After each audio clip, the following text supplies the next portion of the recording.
क्या आप जानते हैं प्रकाश की चाल कांच की तुलना में पानी में कैसी होती है, कम या अधिक? अगर आप भी इस सवाल में कंफ्यूज हैं तो आज आपका ये कंफ्यूजन खत्म होने वाला है।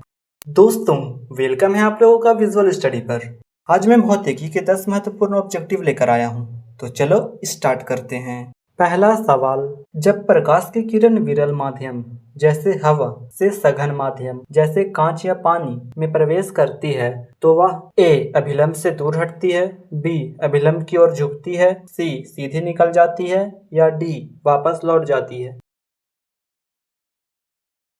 सही जवाब है ऑप्शन बी, अभिलंब की ओर झुकती है। इसे एक उदाहरण से समझते हैं। जब कोई व्यक्ति खाली सड़क पर साइकिल चलाता है तो उसकी स्पीड तेज होती है, लेकिन जैसे ही खराब सड़क आती है तो साइकिल की स्पीड कम हो जाती है। ठीक वैसे ही लाइट की स्पीड सघन माध्यम में कम होती है और वो अभिलंब की ओर झुक जाती है। अच्छा, अगर इसका उल्टा हो जाए यानी लाइट सघन से विरल में जाए तब क्या होगा? अभी के अभी कमेंट में बताओ। देखते हैं कि इसका कॉन्सेप्ट एकदम क्लियर है। दूसरा सवाल, पानी में डाली गई पेंसिल टेढ़ी या मुड़ी हुई दिखाई देती है, इसका क्या कारण है? ए प्रकाश का प्रवर्तन, बी प्रकाश का अपवर्तन, सी प्रकाश का वर्ण विक्षेपण या डी इनमें से कोई नहीं। इसका सही जवाब है ऑप्शन बी, प्रकाश का अपवर्तन।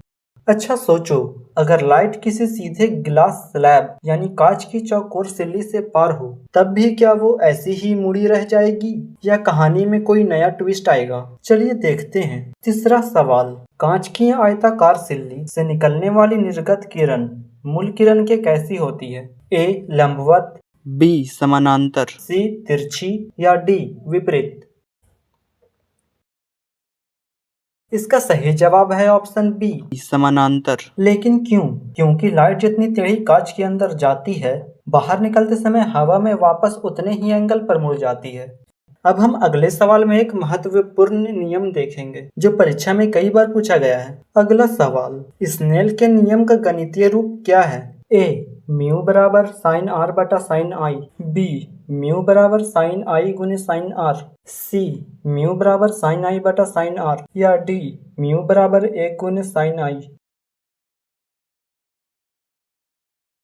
इसका सही जवाब है ऑप्शन सी, म्यू बराबर साइन आई बटा साइन आर। इसे अपवर्तन का दूसरा नियम भी कहते हैं। पांचवा सवाल, अपवर्तनांक निकालने का मुख्य सूत्र क्या होता है? ए एन बराबर वी बटा सी, बी एन बराबर सी गुने वी, सी एन बराबर सी बटा वी या डी एन बराबर सी प्लस वी।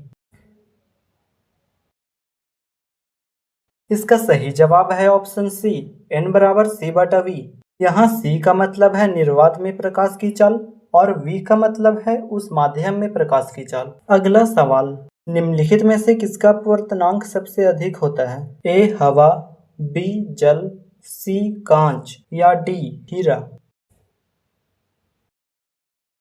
इसका सही जवाब है ऑप्शन डी, हीरा। हीरा का अपवर्तनांक 2.42 होता है और यह सबसे कठोर भी होता है।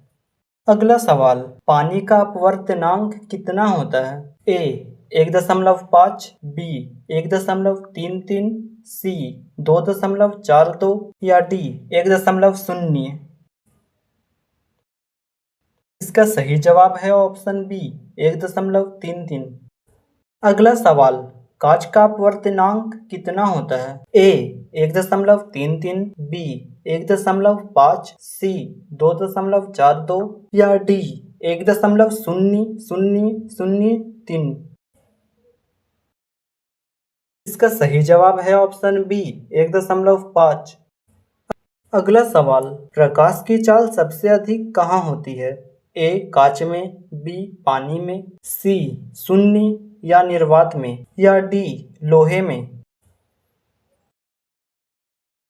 इसका सही जवाब है ऑप्शन सी, शून्य या निर्वात में, जहां यह लगभग 3 गुने 10⁸ मीटर प्रति सेकंड होती है। 10वां सवाल, प्रकाश की चाल कांच की तुलना में पानी में कैसी होती है? ए कम, बी अधिक, सी बराबर या डी शून्य। चूंकि कांच का अपवर्तनांक 1.5 पानी के अपवर्तनांक 1.33 से ज्यादा है, इसलिए कांच में प्रकाश धीमी होगी और पानी में तेज, यानी इसका सही जवाब है ऑप्शन बी, अधिक। अच्छा, अब ईमानदारी से कमेंट में बताओ आपने 10 में से कितने सवाल सही किए हैं। दोस्तों, फिजिक्स के 10 ऑब्जेक्टिव तो देख लिए, लेकिन केमिस्ट्री और बायोलॉजी का क्या? अगर उनके भी ऑब्जेक्टिव देखने हैं तो स्क्रीन पर आ रहे वीडियो पर क्लिक करें। तो मिलते हैं अगले क्लास में, तब तक के लिए पढ़ते रहिए और आगे बढ़ते रहिए।